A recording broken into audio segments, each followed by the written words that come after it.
Yes. Hello? Yes, this is Jackie speaking. Hi, my name is Tony, and this is Every Frame a Painting.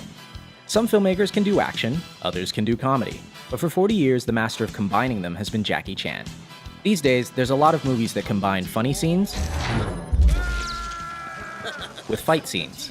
But even when the movie's good, the comedy and action seem to be two different directors and two different styles. And that's why Jackie's so interesting. In his style, action is comedy, and his work shows that the same filmmaking principles apply, whether you're trying to be funny or kick ass. So let's dive in. If you'd like to see the names of the films as I'm talking, press the CC button below. Ready? Let's go. So, how does Jackie create action that is also funny? First off, he gives himself a disadvantage. No matter what film, Jackie always starts beneath his opponents. He has no shoes, he's handcuffed, he has a bomb in his mouth. From this point, he has to fight his way back to the top. Each action creates a logical reaction. And by following the logic, we get a joke. In movies, this comedic style goes back to the silent clowns like Chaplin, Lloyd, and Keaton. But I think Jackie has distilled it down to one line of dialogue. Please! I said I don't want trouble! Because he's the underdog, Jackie has to get creative, which brings us to point number 2. He uses anything around him. This is the most famous aspect of his style. Take something familiar, do something unfamiliar. I've seen him fight with chairs, dresses, chopsticks, keyboards, Legos, refrigerators, and of course, not only does this make each fight organic and grounded, it also gives us jokes that couldn't happen anywhere else. Number 3, Jackie likes clarity. He doesn't do dark scenes where everything is color-corrected blue. If his opponent wears black, he wears white. And if his opponent's in white, then he's styling. His framing is so clear that in every shot, he's setting up the next bit of action. Here, even though we're watching the stuntman, 2/3 of the frame is the staircase. A few seconds later, we see why.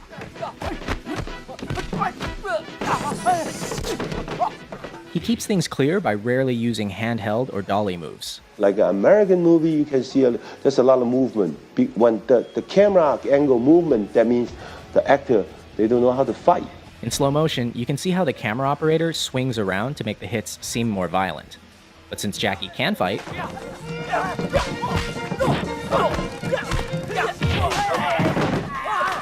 I never move my camera. Always steady, wide angle. Let him see I jumping down, I do the flip, I do the fall. When you shoot this way, everything looks more impressive because action and reaction are in the same frame. Notice how you can always see Jackie, the car, and the wall at the same time. But a similar stunt from Rush Hour 3 never includes all of the elements in the same shot, and it doesn't work. The same principle applies to comedy. This shot, directed by Sammo Hung, shows us the punch, the bad guy's face, and Jackie's face all in one. Now check out the same gag in Shanghai Noon. Here, action and reaction are separate shots. It kinda works, but not nearly as well. Why don't more directors do this? Because of number 5. They don't have enough time. Jackie is a perfectionist, willing to do as many takes as necessary to get it right. And in Hong Kong, he's supported by the studio, which gives him months to shoot a fight. And the most difficult thing is when I throw the fan and coming back, more than 120 tick. Those kind of scenes, oh, Jackie, good. It's not good. You can do it. Except, do you have the patience or not? When I rewatch his work, these little things are the ones I'm most impressed by. He doesn't need to do them and they eat into his budget, but he still does them because he wants to. And it's that going above and beyond that I respect and admire. But in America, they don't allow you to do that, because the money just poof. And his American work is missing something else. And there's a rhythm also into the way that the shots are performed and also the way they're edited. And Jackie said something very interesting that, that the audience don't know the rhythm's there until it's not there. Jackie's fight scenes have a distinct musical rhythm, a timing he works out on set with the performers. Ready, action. Stay where you are. Stay where you are. Don't chase me. Boom, boom. Then, boom. See? Everybody looks good. Even experienced martial artists have trouble with it. In his earliest films, you see him learning the timing from Yuan Heping, and it's very much like Chinese opera. But by the mid-80s, working with his own stunt team, He had something totally unique. In America, many directors and editors don't understand this timing, and they ruin it by cutting on every single hit. But in Hong Kong, directors hold their shots long enough for the audience to feel the rhythm.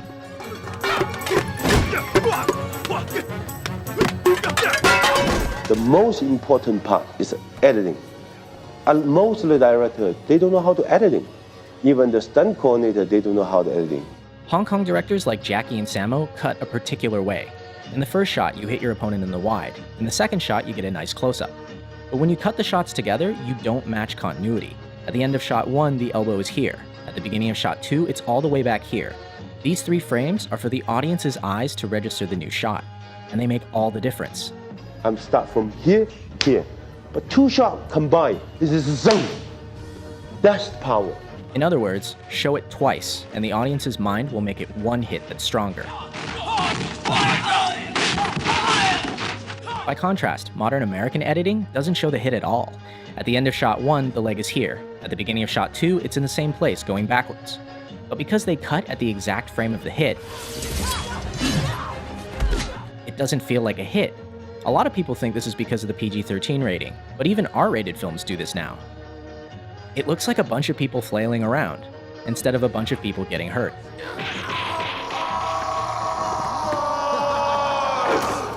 Ouch. Which brings us to number 8, Pain. Unlike a lot of action stars who try to look invincible, Jackie gets hurt. A lot. Half the fun of his work is that not only are the stunts impressive,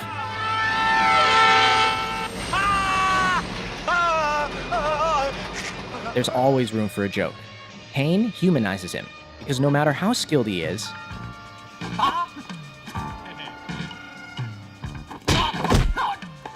he still gets smacked in the face. In fact, Jackie's face may actually be his greatest asset. Many times the look he gives is all it takes to sell a joke, like when he does an entire fight holding a chicken. Or dressed as Chun-Li. And last, Jackie's style always ends with a real payoff for the audience. By fighting his way from the bottom, he earns the right to a spectacular finish.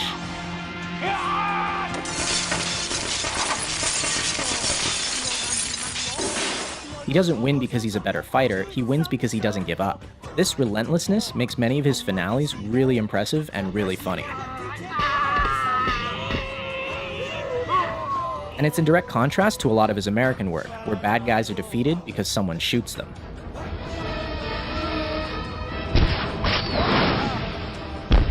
Come on! But most of all, I think Jackie's style proves something. Action and comedy aren't that different. In both genres, we want to see our best performers.